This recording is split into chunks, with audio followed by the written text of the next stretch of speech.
આજે આપણે ધોરણ 10નો પ્રકરણ 4નો ભાગ 2 વિશે જોવાનું છે. તો જોઈએ શૃંખલાઓ, શાખાઓ અને વલયો.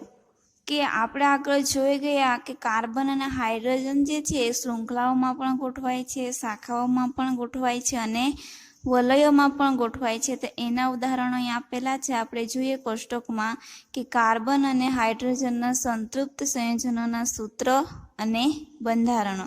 તેમાં આ જે છે કાર્બનની સંખ્યા આપેલી છે અને કાર્બનને આધારે એનું નામકરણ છે અને એના સૂત્ર અને એનું બંધારણ.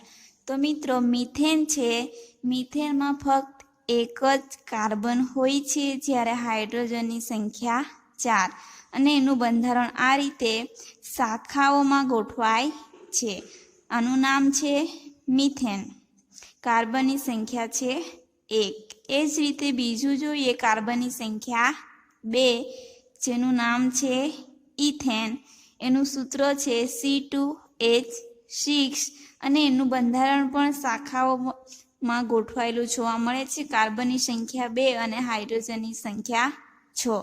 જો કાર્બન 1 હોય તો મિથેન, કાર્બન 2 હોય તો ઇથેન, કાર્બનની સંખ્યા 3 હોય તો પ્રોપેન, કાર્બનની સંખ્યા 4 હોય તો બ્યુટેન, કાર્બનની સંખ્યા 5 હોય તો પેન્ટેન. આ રીતે અલગ અલગ બંધારણને આધારે એનું નામકરણ થતું હોય છે. જેમ કે અહીંયા કાર્બનની સંખ્યા 4 છે એટલા માટે એનું નામ છે બ્યુટેન.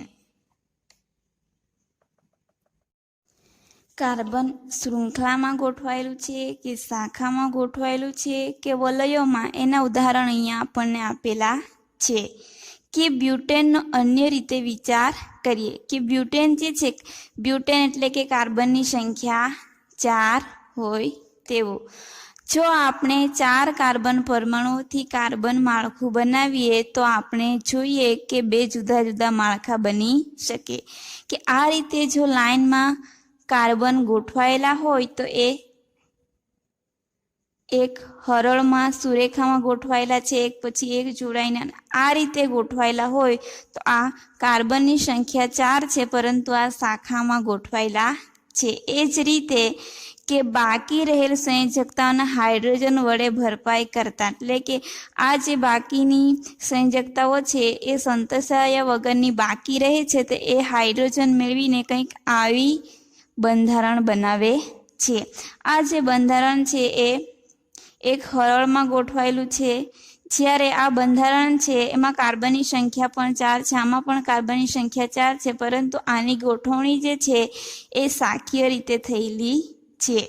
તો આવી ગોઠવણી થયેલી રહે એને શું કહેવામાં આવે છે? તો જોઈએ આ બંનેના બંધારણનું સૂત્ર સેમ છે, સરખું છે. કાર્બન, આમાં પણ કાર્બનની સંખ્યા 4 છે, હાઇડ્રોજનની સંખ્યા 10 છે, આમાં પણ કાર્બનની સંખ્યા 4 છે અને હાઇડ્રોજનની સંખ્યા 10 છે. તો જોઈએ સમાન આણ્વીય સૂત્ર પરંતુ ભિન્ન બંધારણો ધરાવતા આવા સંયોજનોને બંધારણીય ઘટકો કહે છે. કે બંધારણીય ઘટકો એટલે શું? તો સમાન આણ્વીય સૂત્ર હોય પરંતુ એમનું બંધારણ જે છે એ અલગ અલગ હોય છે. એ જ રીતે બીજું ઉદાહરણ જોઈએ. સરળ તથા શાખીય કાર્બન શૃંખલાઓ ઉપરાંત કેટલાક સંયોજનો વલયોના સ્વરૂપમાં ગોઠવાયેલ કાર્બન પરમાણુ ધરાવે છે. વલય એટલે કે રિંગ જેવી રચના જોવા મળતી હોય છે. આવી કંઈક રચના જોવા મળતી હોય છે. અહીંયા પણ કાર્બનની સંખ્યા 6 છે પરંતુ કાર્બન જે છે એની બાકીની જે સંયોજકતાઓ છે એ સંયોજ્યા વગરની બાકી રહે છે તો એની સંયોજકતા હાઇડ્રોજન સાથે સંયોજાય ત્યારે કંઈક આવું બંધારણ બને છે. આ બંધારણનું નામ છે સાયક્લોહેક્સેન. રિંગ જેવી વલય જેવી રચના જોવા મળે છે અને સાયક્લોહેક્સેનનું સૂત્ર છે C6H12. એ જ રીતે આપણને બીજું બંધારણ શાખીય શૃંખલા બંધારણ કે જે ચક્રીય કાર્બન સંયોજનો કે સંતૃપ્ત અથવા અસંતૃપ્ત હોઈ શકે એનું ઉદાહરણ આપેલું છે બેન્ઝીન. કે બેન્ઝીનમાં કાર્બનની સંખ્યા પણ 6 હોય છે અને હાઇડ્રોજનની સંખ્યા પણ 6 હોય છે. બેન્ઝીનનું બંધારણ આવું કંઈક બને છે. તો એના આધારે આપણે જોઈએ આ તમામ કાર્બન સંયોજનો કે જે માત્ર કાર્બન અને હાઇડ્રોજન ધરાવે છે તેમને હાઇડ્રોકાર્બન કહે છે. આપણે આગળના એટલા બધા ઉદાહરણ જોયા કે તેમાં કાર્બન અને હાઇડ્રોજન જ આપણને જોવા મળતું, એટલા માટે એને હાઇડ્રોકાર્બન સંયોજનો તરીકે પણ ઓળખવામાં આવે છે. આ પૈકીના સંતૃપ્ત હાઇડ્રોકાર્બનને આલ્કેન સંયોજનો કહેવામાં આવે છે. આલ્કેન એટલે કે તેમાં ફક્ત એક જ બંધ જોવા મળે છે, દ્વિબંધ અને ત્રિબંધ જોવા મળતા નથી. એ જ રીતે અસંતૃપ્ત હાઇડ્રોકાર્બન સંયોજનો કે જે એક અથવા વધુ એટલે કે દ્વિબંધ ધરાવતા હોય, બે બંધ ડબલ બંધ ધરાવતા હોય એને આલ્કીન કહે છે, અને એકથી ત્રિબંધ ધરાવતા હોય એને આલ્કેન એટલે કે એમાં 3 બંધ જોવા મળે છે. અને હજુ પણ આપણે જે માહિતી મેળવી એ કાર્બન અને હાઇડ્રોજનની જ હતી. તો કાર્બન અને હાઇડ્રોજનને દૂર કરીને બીજા ક્રિયાશીલ સમૂહ જોડવામાં આવે તો શું થાય એના વિશે આપણે જોવાનું છે. તો જોઈએ, કાર્બન ખૂબ જ મૈત્રીપૂર્ણ તત્વો જણાય છે. અત્યાર સુધી આપણે કાર્બન અને હાઇડ્રોજનના સંયોજનો જોયા, પરંતુ કાર્બન અન્ય તત્વો જેવા કે હેલોજન, ઓક્સિજન, નાઇટ્રોજન અને સલ્ફર સાથે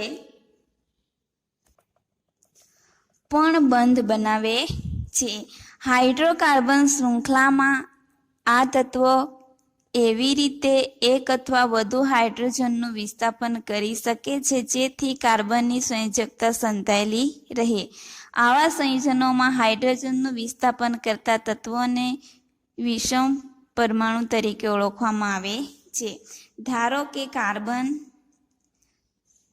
આ રીતે કાર્બન અને હાઇડ્રોજનનું જે પણ બંધારણ છે એમાં હાઇડ્રોજનનું વિસ્થાપન એટલે કે હાઇડ્રોજનને દૂર કરીને એની જગ્યાએ નવો ક્રિયાશીલ સમૂહ OHની ગોઠવણી થાય. આ હાઇડ્રોજન છે એ દૂર થાય છે અને આનું નામ બને છે ઇથોનોલ. એ રીતે જેનું વિસ્થાપન થાય છે એને વિષમ પરમાણુ તરીકે ઓળખવામાં આવે છે.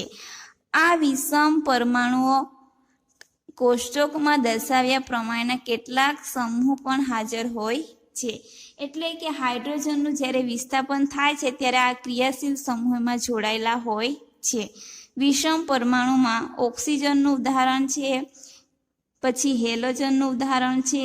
તો જોઈએ, હેલોજન એટલે કે એમાં ક્લોરો અને બ્રહ્મ, Cl અને Br જેવા પરમાણુઓ હાઇડ્રોજનનું વિસ્થાપન કરીને જોડાયેલા હોય છે. એ જ રીતે આલ્કોહોલ એનું ક્રિયાશીલ સમૂહનું સૂત્ર છે OH. આલ્ડીહાઇડ એનું ક્રિયાશીલ સમૂહનું સૂત્ર છે CHO. કીટોનનું છે C ડબલ બંધ O અને કાર્બોક્સિલિક એસિડનું છે COOH. આ ક્રિયાશીલ સમૂહના આધારે આપણે કોઈ પણ કાર્બનિક સંયોજનનું નામકરણ કરી શકીએ છીએ. તો જોઈએ હવે સમાનધર્મી શ્રેણી. કાર્બન પરમાણુ એકબીજા સાથે જોડાઈને અલગ અલગ લંબાઈની શૃંખલાઓ બનાવે છે. આવી શૃંખલાઓ શાખીય પણ હોઈ શકે છે. વધુમાં આ કાર્બન શૃંખલાઓ પર રહેલા હાઇડ્રોજન પરમાણુ ઉપર દર્શાવેલી ક્રિયાશીલ સમૂહ પૈકી કોઈ પણ સમૂહ દ્વારા વિસ્થાપન કરી શકાય છે. એટલે કે આ ક્રિયાશીલ સમૂહનું જોડાણ કરીએ તો હાઇડ્રોજન જે છે એનું વિસ્થાપન કરીને એ વિષમ પરમાણુ બને છે. અહીંયા ઉદાહરણ આપેલા છે આપણને CH3OH એટલે કે COH અને બાકીના હાઇડ્રોજન.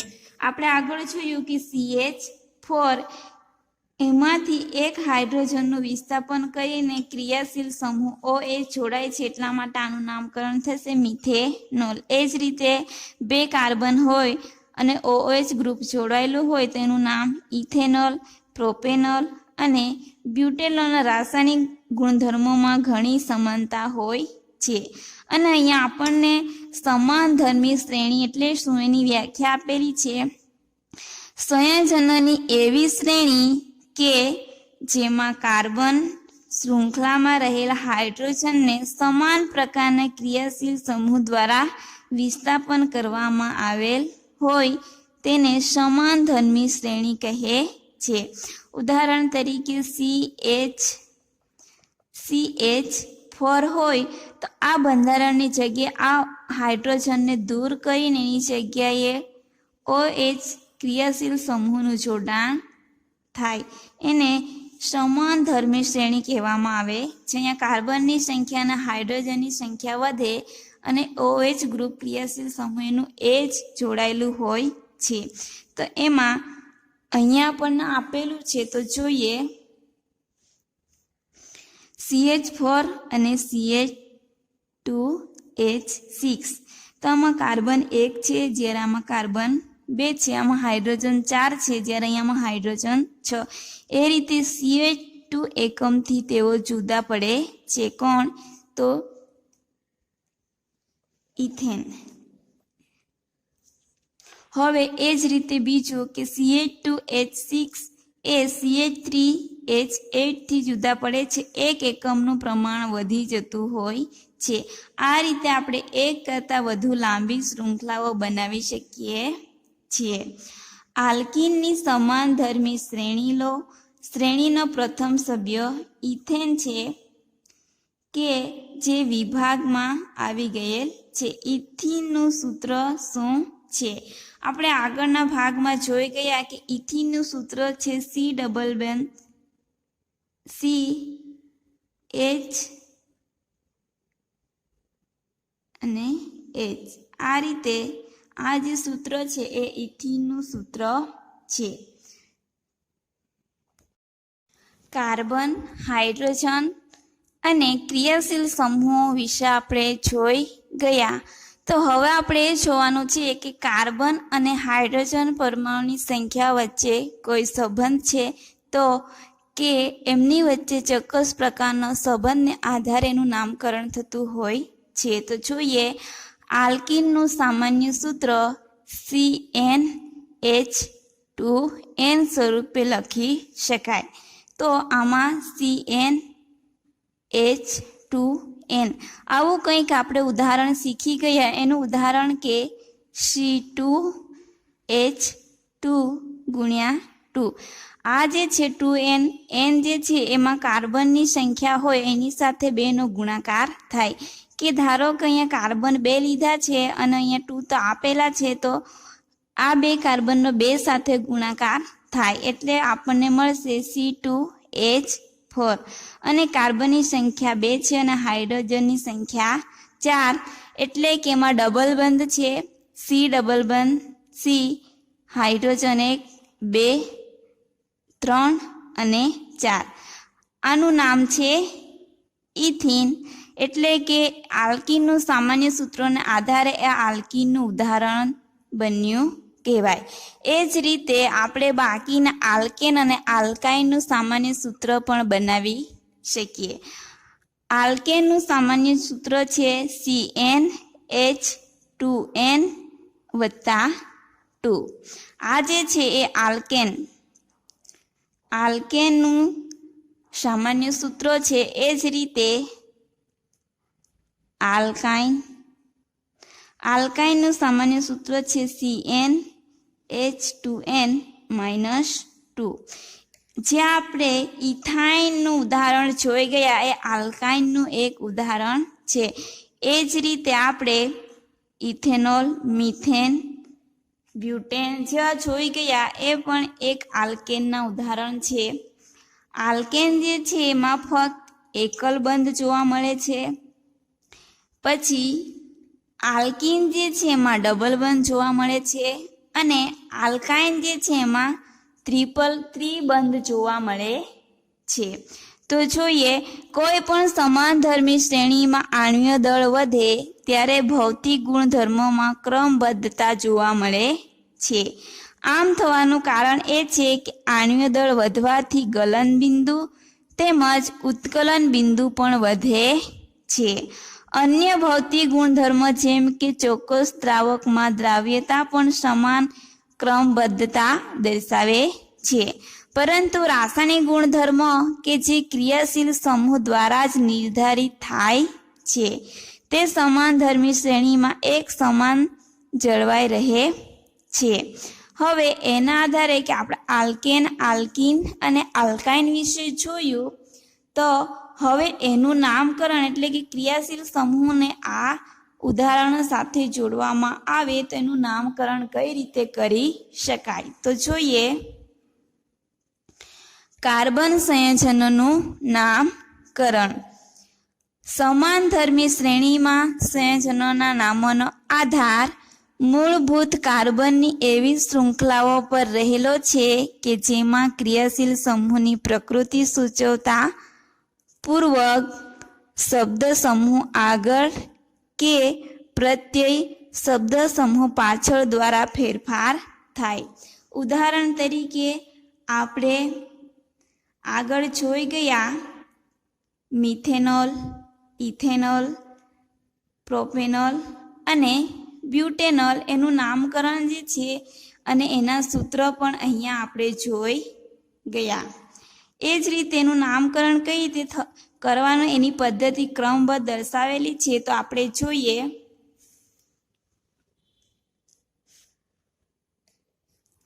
સંયોજનોમાં કાર્બન પરમાણુની સંખ્યા નક્કી કરો. 3 કાર્બન પરમાણુ ધરાવતા સંયોજનનું નામ પ્રોપેન થશે. એટલે કે આપણને ધારો કે આવું કોઈક ઉદાહરણ આપેલું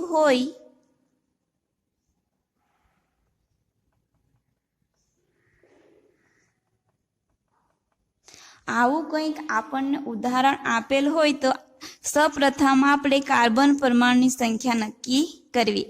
તો આમાં કેટલા કાર્બન છે? તો 1, 2 ને 3. કાર્બનની સંખ્યા છે 3. તો એના આધારે નામકરણ થશે કે કાર્બનની સંખ્યા 1 હોય તો મિથેન, કાર્બનની સંખ્યા 2 હોય તો ઇથેન. આ રીતે આપણને પાછળ કોષ્ટકમાં આપેલું છે, પરંતુ આપણે જોઈએ પ્રથમ પહેલાં કે ક્રિયાશીલ સમૂહનું નામકરણ કઈ રીતે થાય. તો પ્રથમ આપણે કાર્બનની સંખ્યા ગણવી. કાર્બનની સંખ્યાને આધારેનું નામ આપવું પ્રોપેન. પછી ક્રિયાશીલ સમૂહ હાજર હોય તો તેને પૂર્વક અથવા પ્રત્યય સહિત સંયોજનોના નામમાં દર્શાવાય. તો ધારો કે આની સાથે આપણે ક્રિયાશીલ સમૂહ OH નું જોડાણ કરીએ. OH છે એ આલ્કોહોલનો ક્રિયાશીલ સમૂહ છે, તો આનો પ્રત્યય લાગશે ઓલ. તો આનું નામ થશે પ્રોપેનોલ. જો ક્રિયાશીલ સમૂહનું નામ પ્રત્યયના આધારે આપવામાં આવે અને ક્રિયાશીલ સમૂહનો પ્રત્યય જેવા સ્વરથી શરૂ થતો હોય તો કાર્બન શૃંખલાનો છેડે દૂર કરીને તેમાં યોગ્ય પ્રત્યય લગાવીને નામ અપાય છે. ધારો કે કીટોન સમૂહ એટલે કે C ડબલ બંધ O ક્રિયાશીલ સમૂહ હોય તો એનું નામ થશે આની સાથે પ્રોપેનોન. જો કાર્બન શૃંખલા અસંતૃપ્ત હોય તો કાર્બન શૃંખલાના નામમાં રહેલ અંતિમ N જે ઇન અથવા આયન દ્વારા વિસ્થાપિત કરવામાં આવે છે. ઉદાહરણ તરીકે દ્વિબંધ ધરાવતા 3 કાર્બન શૃંખલા પ્રોપીન કહેવાય છે. જો તે ત્રિબંધ ધરાવતી હોય તો તે પ્રોપાઇન કહેવાય છે.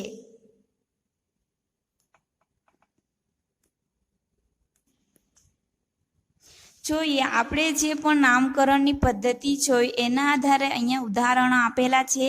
હેલો આલ્કેન એટલે કે હેલોજનમાં ક્લોરીન, બ્રોમિન અને આયોડિનનો સમાવેશ થાય છે. તો આમાં કાર્બનની સંખ્યા 3 છે અને એનો પ્રત્યય જે પણ ક્રિયાશીલ સમૂહ છે એ Cl એટલે કે ક્લોરો. તો આનું નામકરણ થશે ક્લોરોપ્રોપેન. કારણ કે કાર્બનની સંખ્યા 3 હોય તો એનું નામ પ્રોપેન એટલે એનું નામ થશે ક્લોરોપ્રોપેન. એ જ રીતે અહીંયા ક્રિયાશીલ સમૂહ Br છે બ્રોમો, એટલે આનું નામ કાર્બનની સંખ્યા તો 3 છે એટલે પ્રોપેન જ આવશે, પરંતુ એનો પ્રત્યય લાગશે બ્રોમો પ્રોપેન. એ જ રીતે ક્રિયાશીલ સમૂહ જો આલ્કોહોલ હોય એટલે કે એનો ક્રિયાશીલ સમૂહનું સૂત્ર છે OH, કાર્બનની સંખ્યા 3 તો એનો પ્રત્યય લાગશે ઓલ પ્રોપેનોલ. અને આલ્ડિહાલ હોય તો એનો પ્રત્યે લાગે છે આલ. કાર્બનની સંખ્યા અહીંયા પણ 3 થાય છે, પરંતુ એનો ક્રિયાશીલ સમૂહ છે CHO, એટલા માટે આનું નામ થશે પ્રોપેનાલ.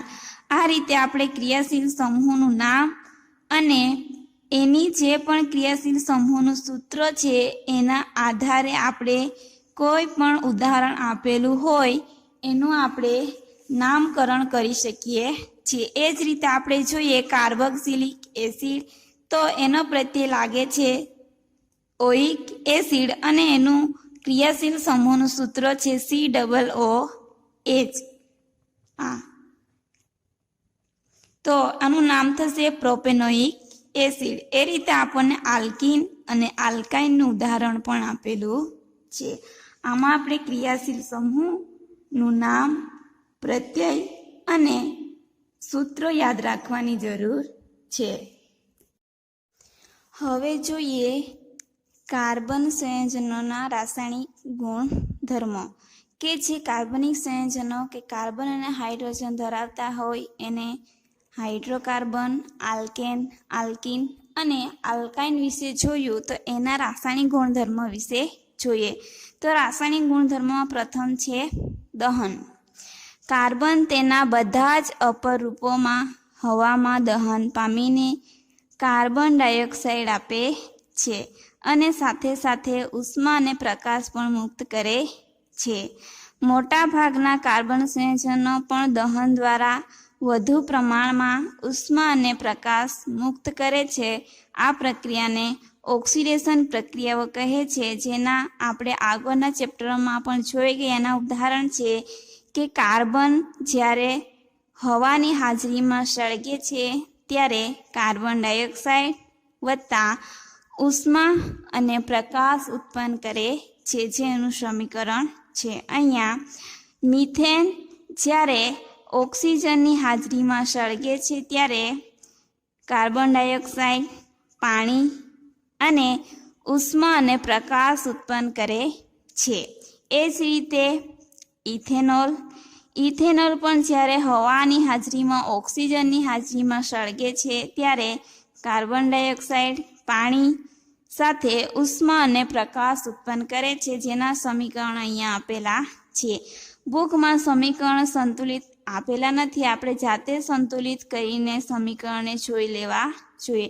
કે અહીંયા ઓક્સિજન તો આપેલો છે, પરંતુ ઓક્સિજનના અણુઓ કુલ 4 છે, જેમાં 2 આપેલા છે, તો આના અણુઓને સંતુલિત કરવું આપણે જરૂરી છે.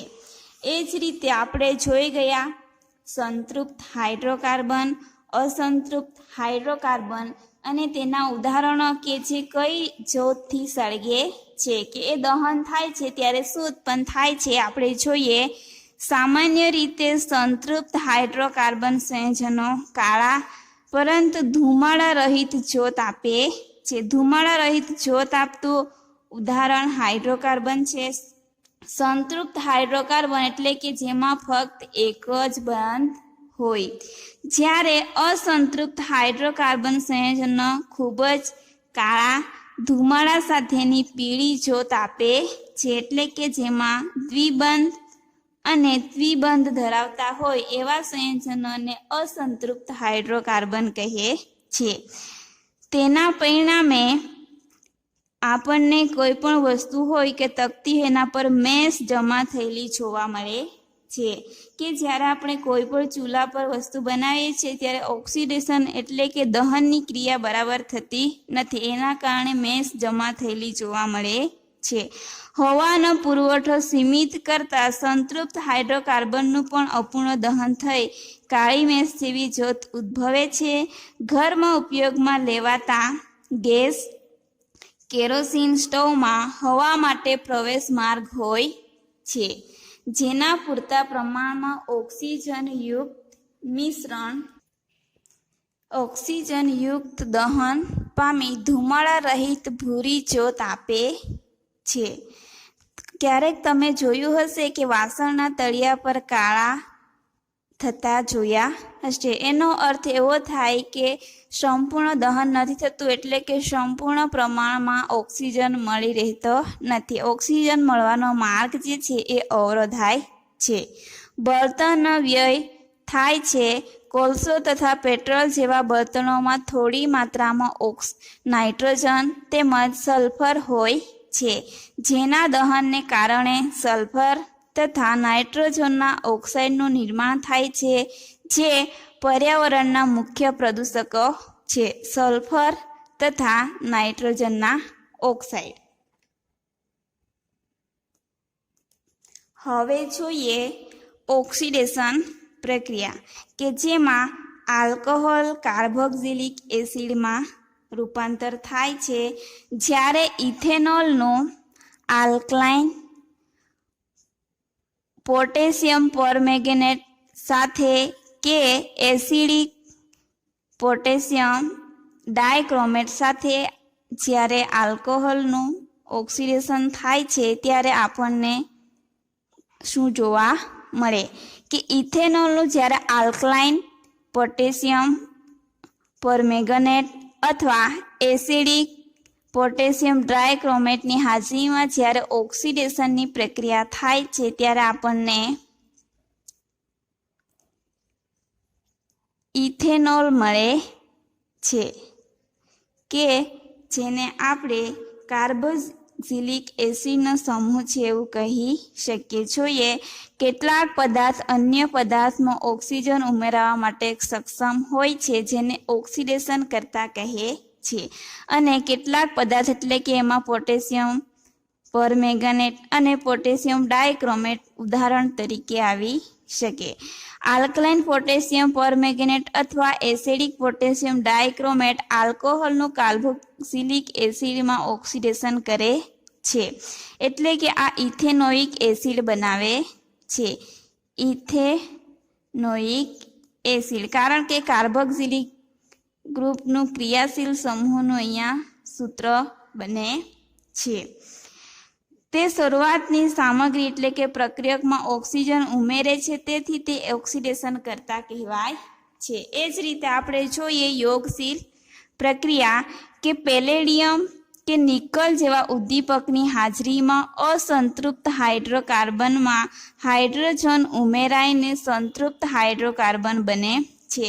અસંતૃપ્ત એટલે કે જેમાં ડબલ બંધ અને ટ્રિપલ બંધ હોય એવા હાઇડ્રોકાર્બનનું હાઇડ્રોજન ઉમેરાઈને સંતૃપ્ત એટલે કે એકલ બંધનો હાઇડ્રોકાર્બન બને છે. ઉદ્દીપક એવા પદાર્થ છે કે જે પ્રક્રિયાને અસર પહોંચાડ્યા વગર જ પ્રક્રિયાને જુદા જુદા દરથી આગળ વધારે છે.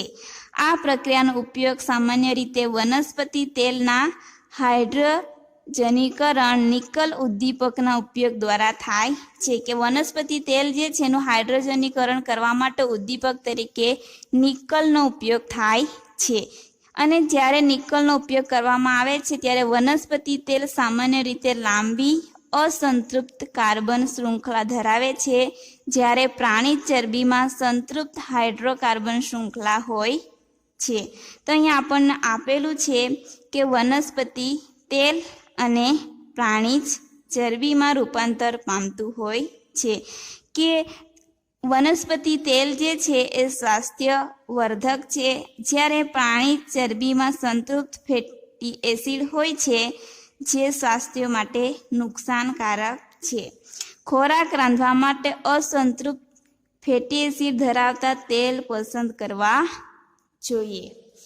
આ જે છે વનસ્પતિ તેલ સ્વાસ્થ્યવર્ધક છે, જ્યારે પ્રાણી ચરબીવાળું જે તેલ છે એ સ્વાસ્થ્ય માટે નુકસાનકારક કહેવાય છે. હવે એ જ રીતે આપણે જોઈએ વિસ્થાપન પ્રક્રિયા.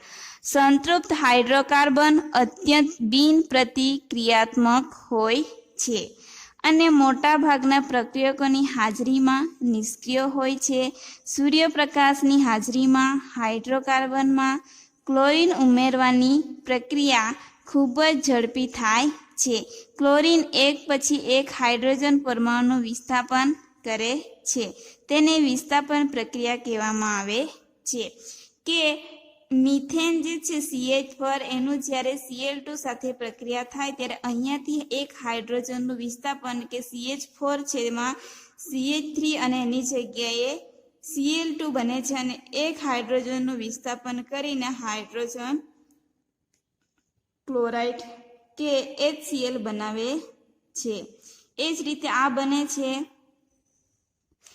Methanol chloride. અને આ ક્રિયા જે થાય છે એ સૂર્યપ્રકાશની હાજરીમાં થતી હોય છે.